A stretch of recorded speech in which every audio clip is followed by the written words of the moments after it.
Togo, Burkina Faso, Ivory Coast. I've seen a lot of ladies out there who would love to date somebody that's a white man, or date somebody who's an Asian, or somebody who's different from just the African diaspora or African community altogether. And what I have noticed, not all the time, but I've noticed that you see people come here that are not black and they impregnate these ladies and then they leave. Imagine those ladies that end up having those children that will come up mixed race, and then it's probably difficult for somebody, like if I'm an African man and you have a child that's like from another African guy, well, it might not be as bad because he could pass for me. But if he's a mulatto, everybody's gonna know. Like, this kid came from a... Will everybody know? Because did you know that Bob Marley's dad did the same thing? Yeah. Yeah, I know his dad was... But could you tell looking at him before they told you?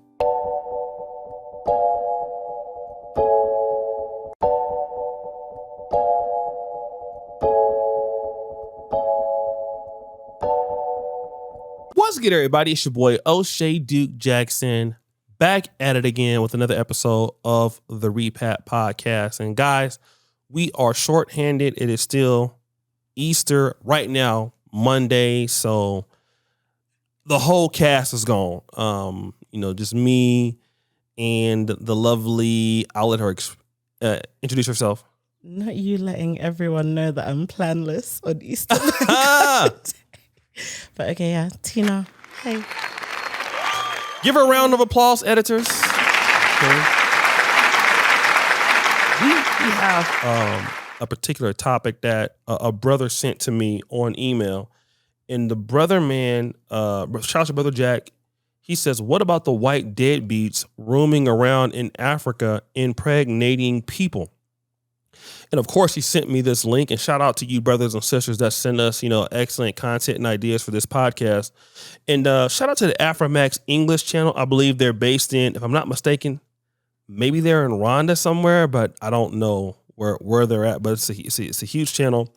And it's a story about a man by the name of Bellamy, who is mixed race, grew up with a single mom in Africa, and some of the hardships that he's going through, trying to find, work and getting discriminated against. So let's look at a little bit of that clip here, and then we'll come back. Bellamy was born normal by parents with two different races. That's why he's a multiracial. To him, that's okay. But then he does not entertain the idea of calling him a white person or a stranger, as it annoys him a little bit. Ubuzima bwaranze aho nyuzose wabanyita umuzungu. Bamwe banabivuga bazi ko nabumva, ariko ikinyarwanda ndakizi kuko ariho navukiye. Rimwe na rimwe biranambabaza kukwita umunyamahanga uzi neza ko wavukiye mu Rwanda. He was lucky to have managed to go to school despite a difficult life he had, where he was raised by a single parent, the mother, as he never met his father, and all he knows that is that the father was a white man. He studied his primary and then proceeded with high school. He wished to continue with higher education, go to the university and obtain a degree, but that required a lot of money that he never heard. Amashuri nkaba nararangije segonderi. After high school, I was looking for any good job opportunity available on the market. Whenever I applied on some job offers, no one would contact me back. And I decided to start these casual jobs. I now carry people's luggage, cargo, and everything. So that is Bellamy. And he's living, it seems like a difficult life. He's being discriminated against. I think that we thought, at least for me, I've heard the similar situations happening with some of the colored people in South Africa, that they're not white and they're not black, so they have to be in their own communities, so they struggle. But I thought it was just there. I didn't think it was this person. Situations will be here. I thought like he would probably have more privilege, but in his case, he doesn't have that privilege. Why do you think that is the case? I think like he does have that privilege. In like you would have that because any like proximity to whiteness equals like privilege, right? Yeah. But it doesn't mean that his plight doesn't exist. You get it? So like his plight is still a real thing. He's still going through it. But I think both things can be true, right? So in certain spaces, he would experience privilege, but then there's also like this conflict of like identities when you are biracial, and especially if you are biracial without that one parent being present to educate you and teach you on that side of yourself. And it happens both ways, whether it's a black parent or the white parent that's absent. Like there's something that you're missing and something that you don't have. But yeah, no, not invalidating his experience. I feel bad for him. But I think maybe he hasn't yet been in the spaces to experience the privilege of that. But he'll come to it at some point. So you mentioned that in some places he would experience privilege. What are those spaces in your Even opinion? in his own country, even just in terms of like, because he said that when they call him like Omujungu, right? Like, which is like a white person, and it can be used as derogatory. But even maybe when you're not realizing it, there's spaces where you would walk in appearing closer to white and you would be favored in the treatment that you get. You know, just in general, some people would even like you a bit more because you look quote unquote foreign, you know? So yeah, that's the thing. I think that just in everyday life, he would experience it, but because he's also like in a completely black community, to now be just being different is hard enough. And then being different when you don't understand your difference, it's a lot. So yeah. So let me ask you this. This is probably something that I want to throw out there. He is a man. Do you think that if he was a woman, he would not experience those same hardships that he's going through right now? No, I think he would still experience the same hardships. Because like when you talk to like, not all biracial women, but some, and maybe most, I don't know, I'm not a biracial woman, but like when you talk to some, they'll tell you that like they've experienced, and the thing is like some would refer to it as colorism, but obviously that's not what it is because colorism can't work in reverse, but it's still like a type of prejudice and like a type of discrimination that they experience, and it's like an identity thing, you know? Even when you are like fully black but of two different cultures, you can still feel that. So imagine being of like two contrasting backgrounds and then not even having the information for one of them, like you're lost. So man or woman, I think it would be the same type of plight. Yeah, but then also on the way men and women experience colorism in some instances is different. So typically like light-skinned women would get favored more than maybe light-skinned men. Oh my God, they're going to call me a pick-me. But like realistically, so not in situations of like law and prison and all of that, the lightness would benefit you. But I mean in terms of like your masculinity, like as a man, the lighter you are, there tends to be like he's soft type of thing. So maybe, I don't know, but maybe. Okay. Whereas with the woman, being soft is now an advantage. Like people will then care for you more. Yes. You know, so yeah, there's that. So let me talk about this. You know, we are in Uganda and I've had a experience of talking to certain ladies and like, I don't know why everybody feels like ladies in Africa or ladies in Uganda, like they all want a white man. They feel like they just want one. I haven't really met that situation, but I have seen a lot of ladies out there who would love to date somebody that's a white man or date somebody who's an Asian or somebody who's different from just, you know, the African diaspora or African community altogether. And what I have noticed, not all the time, but I've noticed that you see people come here that are not black and they impregnate these ladies and then they leave. Like this guy happened, right? And it's not publicized. Like there's this one guy who wrote like, I want to call it a manifesto. It was a guy and a guy won a lottery in France. And so he ended up going to Francophone West Africa, Togo, Burkina Faso, Ivory Coast. And he said like, women were just throwing themselves at me. I think I had like 900 children in a span of 10 years. And, you know, that's what he said. It's a true story. 90 a year, you know. Yeah, he said, I had so many That's kids. More than Father Abraham. Right. And so imagine those ladies that end up having those children that will come up mixed race. And then it's probably difficult for somebody like if I'm an African man and you have a child that's like from another African guy, well, it might not be as bad because he could pass for me. But if he's a mulatto, everybody's gonna know. Like, this kid came from a... Will everybody know? Because did you know that Bob Marley's dad did the same thing? Yeah. Yeah, I know his dad was... But could you tell looking at him before they told you? No, not really. But in most cases... It doesn't take away the shittiness of like what they're doing. But in this case, look at the guy's hair. That guy in particular, you know, I agree. But enough is not being said about foreigners who are deadbeats that come to Africa and do this to the women and go away and create these kids that have a messed up racial identity and they're living in poverty.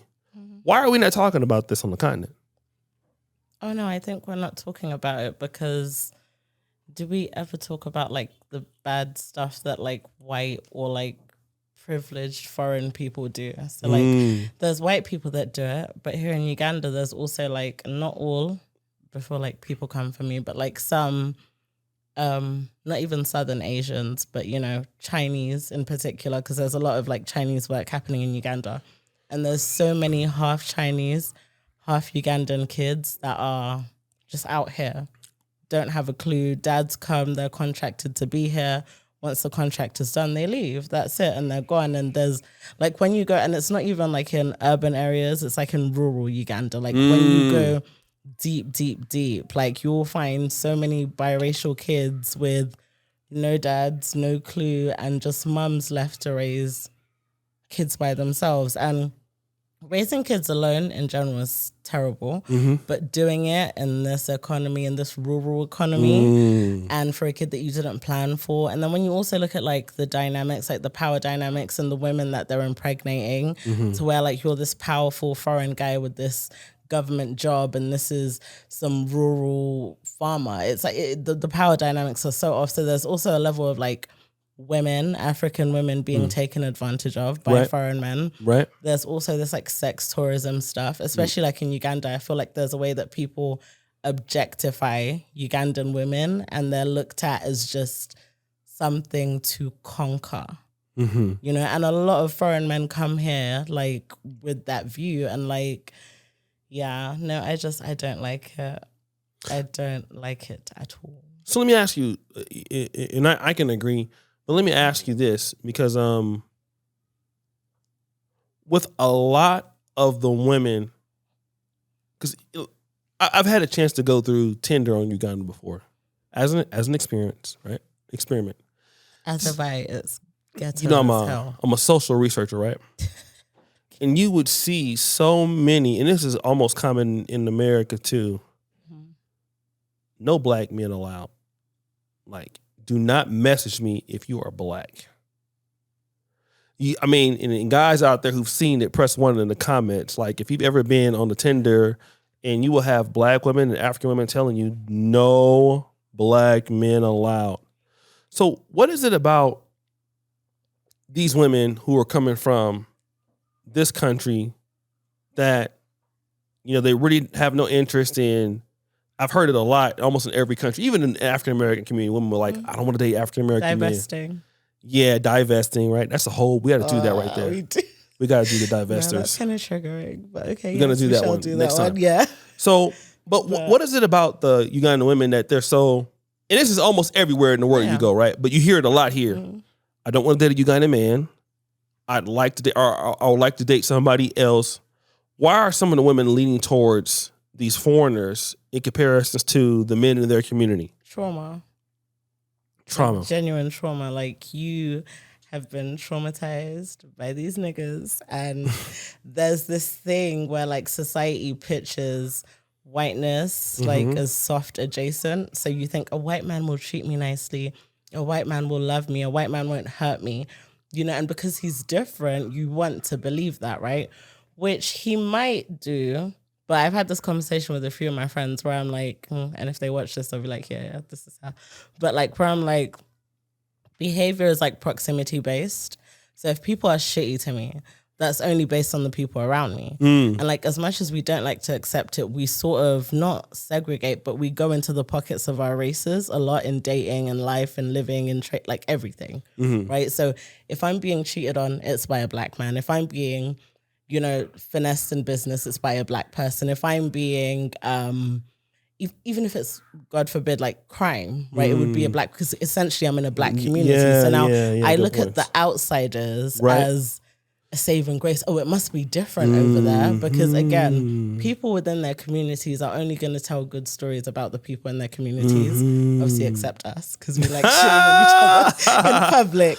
But in general, like, you're only going to hear good things about white men from white women, and the same. But you will hear some bad things, but typically, like, that's what's out there. Right. So we have this thing of where we assume that everything that's foreign must be better. Right. When in reality, the people in those groups will also tell you, like, these men ain't shit Great point. That's the thing. Great point. But to us, it's foreign. And then also in terms of like with African countries or maybe like Asian or, you know, not as developed as maybe the West, right? We look at Westerners as sort of saving graces and opportunities as well. It's not that these women love and worship white men, but it's like, this man can take me out of this crappy economy, get me to something else. And it's looked at as a progression of life. So it could be either or even both. But yeah, it's one of those things. And then also, the foreign guys probably know and understand that. They do. So they could probably start.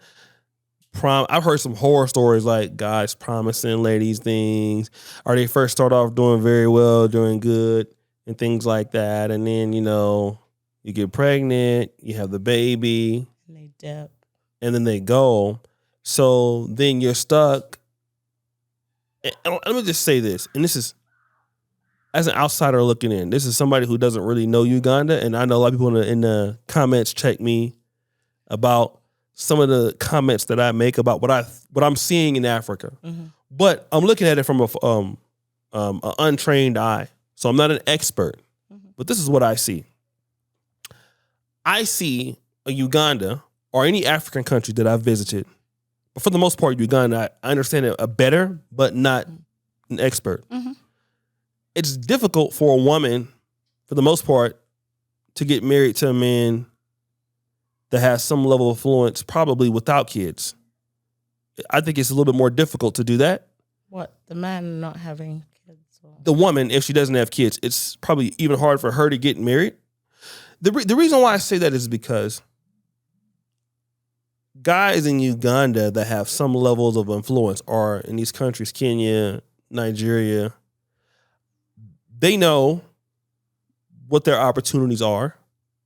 And so they can abuse the power a little bit more if they want. Women are a little bit more accepting of, you know, not say that all of them will, but if you're married, you know, it's not a big of a deal. So if you even don't have children, it's probably difficult. To be like, I would think a single mom competing against a lot of women, because Uganda is also very young.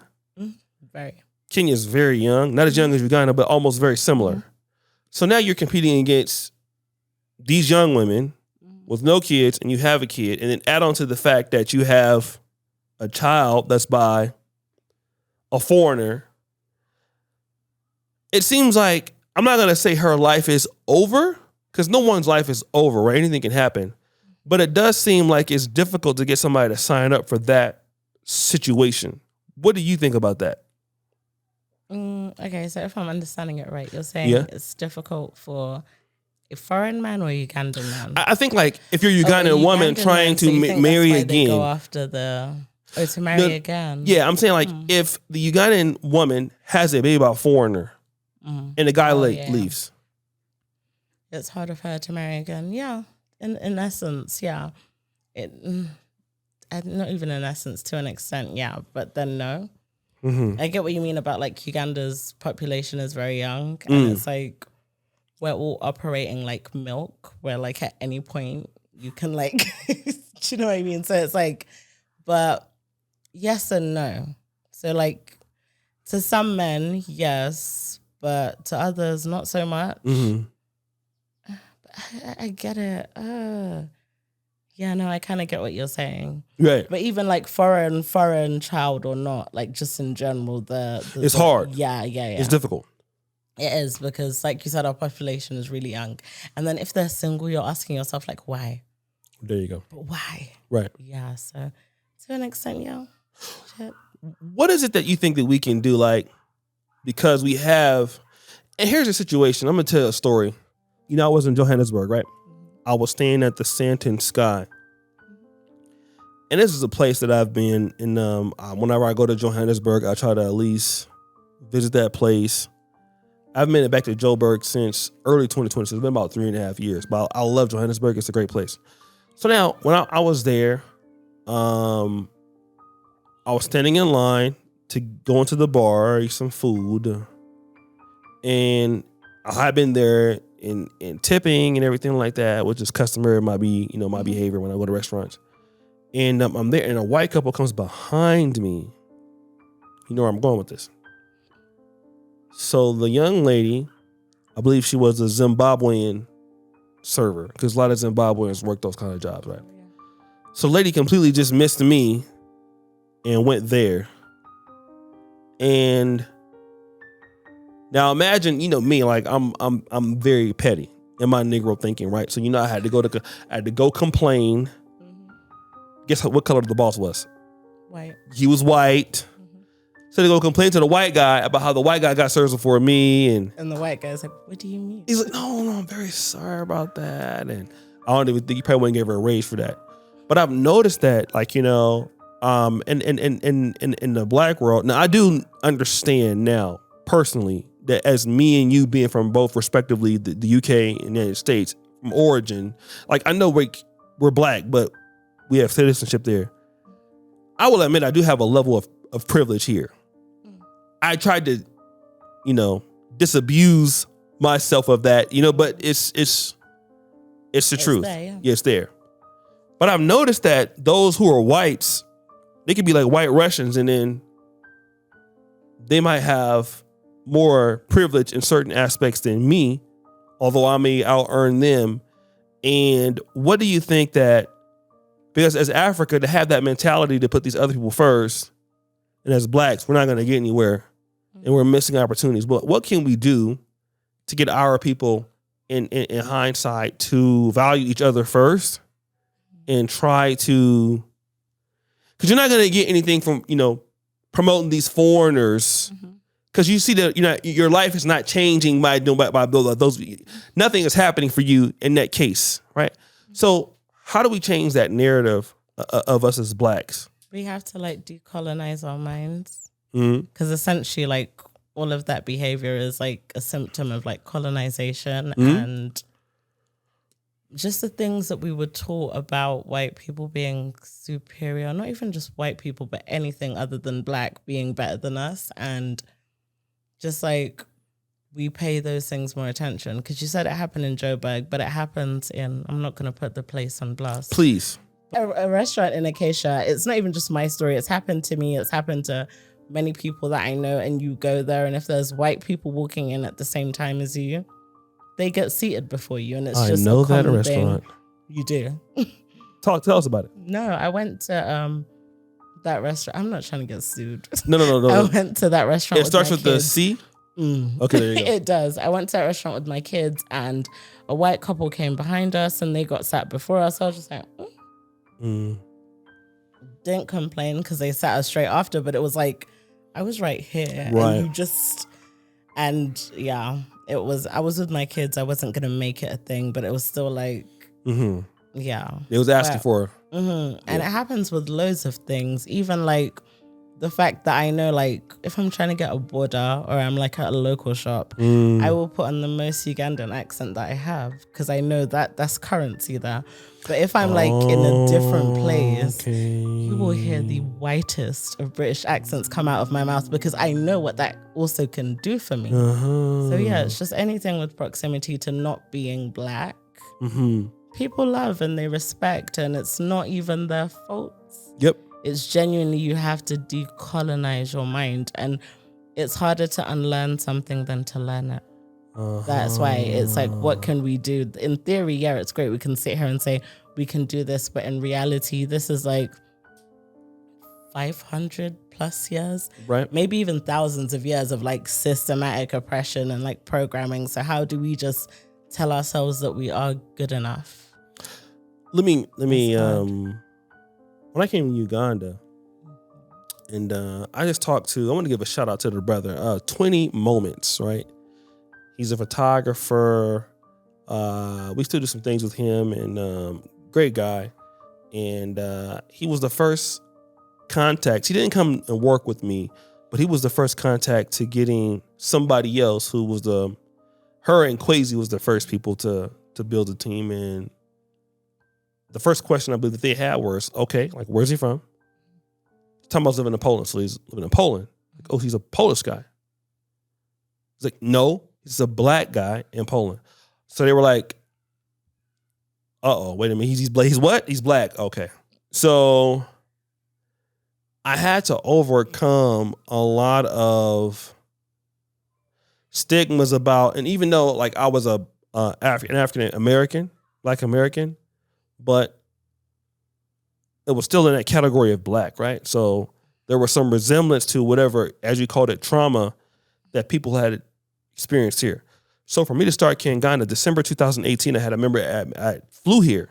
I had to pitch it to, at the time, a guy by the name of Jabril, who was our second manager before Jonita came. We're now on our fourth one now, which is Rachel. So I had to pitch to Jabril like, yo, man, this is what I'm trying to do. I had to literally get a guy like 500,000 Uganda shillings to meet me, which was like $140. But I understood why I had to do it, because it's like, he didn't take me serious. Like, okay, this guy will pay. Because they had been through so many experiences of people like lying. Like most people now in Uganda, like if you want to do something with them, put the deposit down of 50 to 70%, right? Because we don't know if you're going to pay. And you talked about that as trauma. So now, how do you get black people to want to work together? Do less trauma. Yes. Because again, like I said, everything is proximity based, right? So the same way you have trauma from other black people, white people have trauma from other white people, but we're the only race of people that have been programmed to think that like our trauma speaks for the entire group. So it's like, you know, when one black person does something shitty, it's like it represents all black people. But when one white person does something shitty, it's like, it's just him. We need to get into that mindset and stop like thinking that blackness has to be excellent all the time. Sometimes we mess up. Sometimes we get things wrong. Sometimes we steal. Sometimes we do all of these things, which people do. We need to stop associating that with our blackness. I agree. That's the way. I don't disagree with anything. But I want to add to that, on top of that, do less what? Trauma. That's trauma, yeah, of course, especially to one another. It helps. Traumatize those people as much as we want, but to each other, we should be nice. Yeah, and that has a lot to do with things because, you know, one of the things I've noticed here even with this podcast and trying to grow the community, you know, shout out to people like, you know, Castle the Shoe over at Castle the Roy, people like yourself, is hey, this is what we're going to do. We're going to do what we said we're going to do. And what I found out is, you know, I'm not the best person all the time, but it helps. If you say you're going to do something, do it. And a lot of us as blacks, we say something and do something else. That's why the Apostle Paul said, and I'm trying to remember the phrase exactly, but when I find I talked about evil and sin, that which I should be doing, I find myself not doing. Yeah, no, I don't remember, but I know. Yeah, but that which I shouldn't be doing, I find myself doing that the most. And Claude Anderson said something. I looked at a video. Black people know what they should be doing and don't do it. Because for whatever reason, because of the colonized mind, our people are the ones that give us what we have. If we think about it, like in the UK. In the UK of the United States, this is something I've noticed by being here. In Africa, I have to work with people that maybe I would not be friends with in the UK or United States. There would probably be no reason for me to talk to you in general if I lived in the States. Let's just be honest, right? It's no diss to you. Hold on. You don't like Kevin Samuels. You don't. Okay, you need to elaborate on that, please. Yeah, no, I'm just being honest. Because if I lived in the UK, yeah, many things, right? Yeah. But here's the thing, though. But in Africa, and talking to you off the camera, I'm like, man, this sister has a great mind. She's not a bad. Thank you. She's a sweet lady, right? But just off the top of the in the States, I'd be like, hell no. She don't like Kevin no, Samuels. no. I just won't talk to you.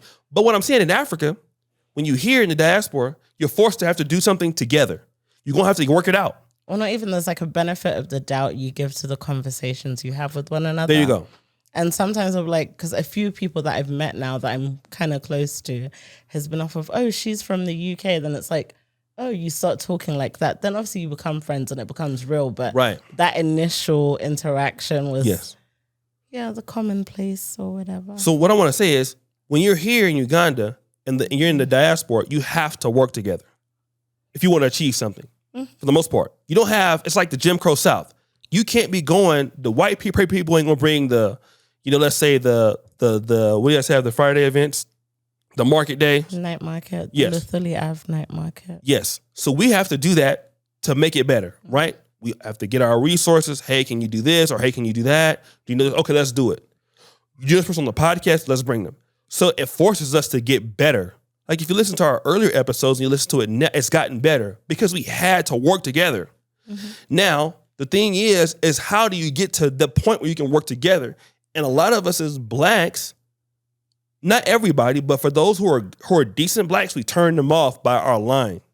We turn them off by our just taking advantage. And we have so many good blacks in the world that are not corrupt. They want to help us. They want to get a part of what we're doing. But we're lying. Right? As a group. And so because we do that, we are turning to the off. As a group of blacks or as a group of people? Because I think human beings in general. Yes, lie. but what I'm saying is, especially like in business I'm dealing with us. I'm not dealing with nobody else. But us. We know we have a lot of good brothers and sisters in our community that have been taken advantage of. Which is why when somebody, I'm gonna tell you like this, right? I have a brother that has a charity. He's doing it for young kids in Philadelphia. But because of the people that have taken advantage of our people in America, they don't want to support it because they think he's also a grifter. So I know it happens in every community. I know you have, even the Ponzi scheme is not somebody that started by a black person. But now if we had that trauma, we have to do what? Less trauma or reduce it. Do what we say we're going to do, right? And then that gives us a bridge to be able to say, okay, then what else can we do? But we're not going to be able to do it by blaming it all on the colonial aspect and things like that. Again, if we have trauma and these young women that want to deal with men or vice versa, let me get a white woman, where's the trauma? You got to reduce it. Has to be reduced. How do you reduce it? By adding value to that individual person having rules of engagement. Oh, sorry. Did we just... Yes, we did go there. Hold on, because I want us to deep the fact that... Sorry, you took this topic all the way around. Yes. Just to come back and victim blame. I didn't victim blame anybody. Sorry, you said rules of engagement and that the women that... Back to no. topic, I mean, right? both sexes have to have rules of engagement. Rules of engagement, yes. Cool. I think rules of engagement are cool. But if you remember earlier, I said power dynamics, right? Mm-hmm. So if you are coming to my rural village... you white man that I've only ever seen on TV, right? And you want to lay with me. Like, am I equipped enough to say no, even if I might want to? Do you see what I'm saying? And it's not rape, it's not none of those things, but it's not even coercion, but it's power dynamics are off. It's like, I don't even have the tools to deal with what you're offering me. Well, so how can I set out the rules for engagement? Maybe you're misunderstanding me. The men in that community are responsible for taking care of their women. They have opportunities there. Mm-hmm. So the rules of engagement needs to be that these men need to get together and say, hey, listen, this is where we are. We are human minds like anybody else. We have a community here. We want to reinvest into our people. We can do what we can. And we're going to make our community better to protect who? Our women. That's the rules of engagement I'm talking about. Yeah, no, I hear that. Yeah. But again, that in theory... great. And I think it used to happen. The crazy thing is what you're saying used to happen. Like they used to do this. You couldn't walk in and impregnate someone's child like with no consequences There you go. back in the day, but now you can. But again, that's all a symptom of like the way that like foreign investors, like when you talk about China and what they're doing, not just in Africa, but what they do in Jamaica, what they do in the West Indies, like what they do everywhere, right? In terms of like re-imperialism, like all of that. And literally, I feel like they're low key trying to like replicate colonization, but like in a subtle type of way. So when you're doing that to communities, they can't fight the way they used to, you know? So no, I get what you're saying. No, I get it. I get what you're saying in terms of like the people in a community protecting one another. But when your governments empower these people that are coming to take advantage of and oppress you, who do you go and complain to? No, I get what you're saying. But here's something that we got to talk about is that, and this is why I have so much faith in the diaspora, in the faith. The diaspora is sending more money to Africa than what China gives Africa. So there we have the opportunity. And I understand what we're saying, but a lot of things that we find that we can solve in the black world is mentality based. Because the thing about it is, I'm going to tell you, so many people told me not to come here. Don't go there. One of my brothers, shout out to George Macon, he said, listen, man, Uganda, you're wasting your time. Our people are where? In Ghana. So if you can go somewhere, go to where our people are at. Not our people, George. How do you know? He said that. He said that. No. And he wasn't being like biased, but he's like, listen, our brothers and sisters from America, we know them. We go there. And now he has to, every time he talks to me, man, you know, I love you, man. I was wrong, right? So now we have to, you know, look at loving our people as we love ourselves. It's easy to say, harder to do. So a lot of us want to talk about, and again, don't mean everybody going to be nice and somebody going to take advantage. We get that. But one of the things that we have so much opportunity in the black world that we can solve many of our issues almost, I would say, not overnight, but almost overnight. So now when the women feel like they need to go and do this, wouldn't it be nice to know that they can get it from you? Or because most men, and if we work together, a lot of that could be solved. But that's the idea we need to have, and people got to believe that. So basically, you're saying that African men need to be held accountable. Everybody got to be, especially Thank you. African men, black men in America too. Yeah, I think so. Yeah, men need to black men here because a lot of protect the black women more. Yeah, a lot of African men are not, and I'll talk this with my own staff. They'll tell you, a lot of African men don't work together. He's talking about you guys. Yeah, this is the same problem we have in Black American. I'll say the same thing. Some of our brothers are not working together, and some of us under the umbrella of a larger scope, Pan-Africanism. You don't want you have an African American brother and a Nigerian brother and a Ghanaian brother saying you're Pan-African, but you guys are not doing anything that solves any issue. You're saying that. So a lot of us as black brothers, if the Chinese is coming in there and you've been living in London and you went to Harvard and you have all these skills and the Chinese man is coming over with less education than you, then your education don't mean much because he has values for his people and he's going to stick to a higher level of excellence and code. Because a lot of people in the pro-black and Pan-African community will steal. They'll say they're going to do something and run off with the money, right? But Chinese do that as well. And sorry, I said Chinese. It sounds like I'm targeting one group. I am not. But I mean in general, like, so this is the thing, the point I was making about before is like, we can't like assign behaviors to racial groups because they happen everywhere. It's just that we see them like that because obviously we interact. Well, I'm pretty sure Chinese people can scam. One of the reasons why China has been allowed to dominate, like when it comes to like construction and like development globally, is because they give kickbacks to every country that they operate I get it. Do you see what I'm saying? So it's not that, oh my God, these guys are so smart and they do the best business. No. They've just learned how to navigate the system. And can I even knock them? They've just learned how to, it's like if we say corruption is an African thing or like a black thing, it's not. It's just that the corruption here might be a bit more blatant, but we know that in Western worlds, there's pure corruption. But what I'm saying is, if you're at the bottom, it's more blatant. I mean, we're not saying that Chinese people are perfect, but when I see Chinese people in Nairobi, Kenya, and I see a certain level of organization that they have, it's, dare I say, better than some of the diasporan communities I see from other places. So what I'm saying is that we need to improve our interactions with one another. Yes, I'm pretty sure Chinese people have problems. They have corruption. They deal with their people. Russians have issues. Blacks have issues. But at the same time, we were the ones that have that mindset. So we don't have that room for error like everybody else. That's the situation. As blacks, we have a less room for error. So we have to understand that we have at the same then ability. Shouldn't we just create the room for error instead of setting like unrealistic sort of behavioral targets that nobody else has to adhere to just because we're black? Shouldn't we then just have these conversations where we're like, so guys, the game is rigged, right? These people have a bit of a head start or some advantages, but it's okay, do your best and we love you regardless. Instead of being like, so these people are ahead, now we have to get there. Isn't that like putting pressure on like... You will never catch up like with what you're suggesting. But this is the thing. Catch up in whose view? Because the crazy thing about blackness, right, is even as disadvantaged as we are, we're still so freaking excellent.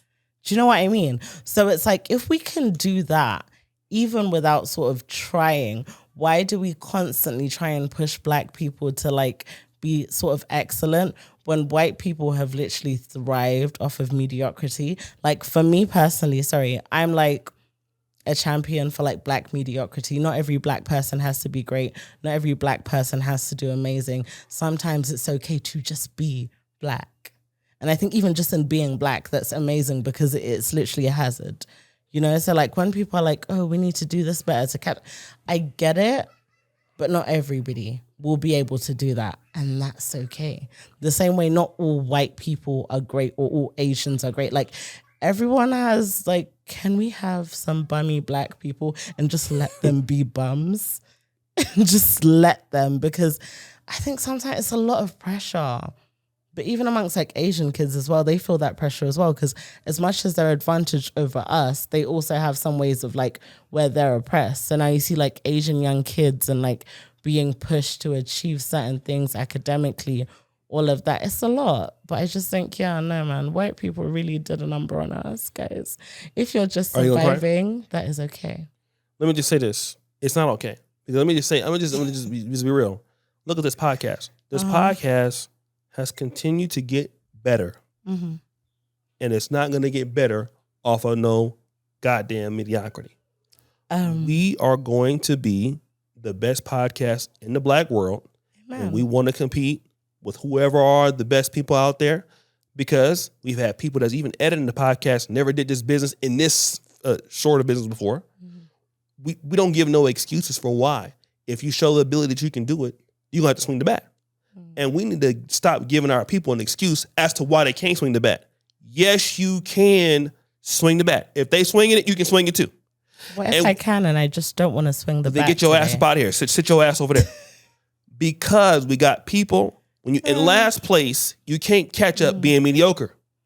If you're ahead of me and I need to catch up, I can't run at the same pace you're running. I got to run faster.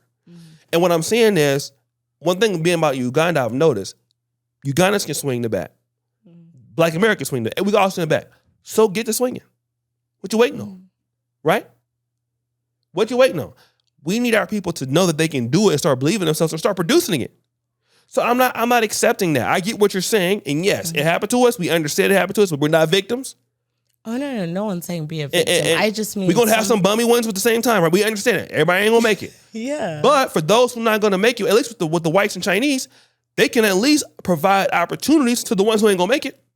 Go serve in the military if you can't make it, right? In America, some of our best idiots are holding guns in the military or working in factories or whatever.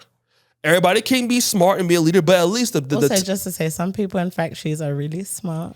No, I'm not saying that's not right, but those people who we would assume, and I'm not to take a shot at anybody doing that, but military you have right, but if you're in the military, they're different jobs.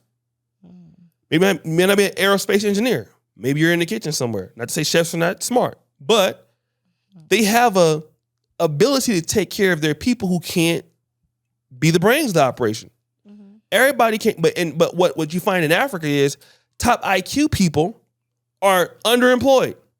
That ain't happening in China. It ain't happening in France. But so what you're saying, I agree with it. But that is not something that Africans can solve. It's something that African lawmakers can solve. So now if they create the infrastructure to where those that can do and those that can't are still supported, then we can have this conversation.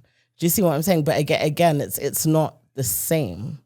You don't think so? Does that make sense? It's not the same. Like, so to keep telling us that we have to catch up with people and do all of these things, yes, we will try. And it's in our nature. Even if I say the bummy ones, like it's straight up in Black nature to still fight and push, because how else have we survived this long?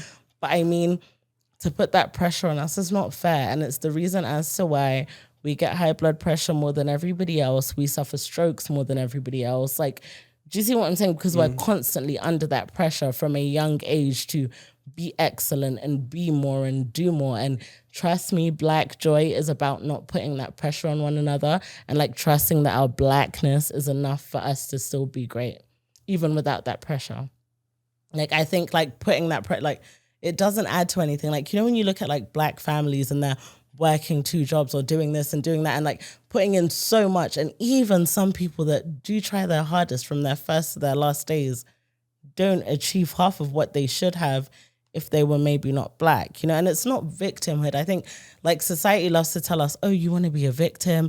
It's not being a victim, but like freedom, like the key to freedom is understanding your circumstance and understanding that this was done to me. It doesn't mean that I'm going to stay here because it was done.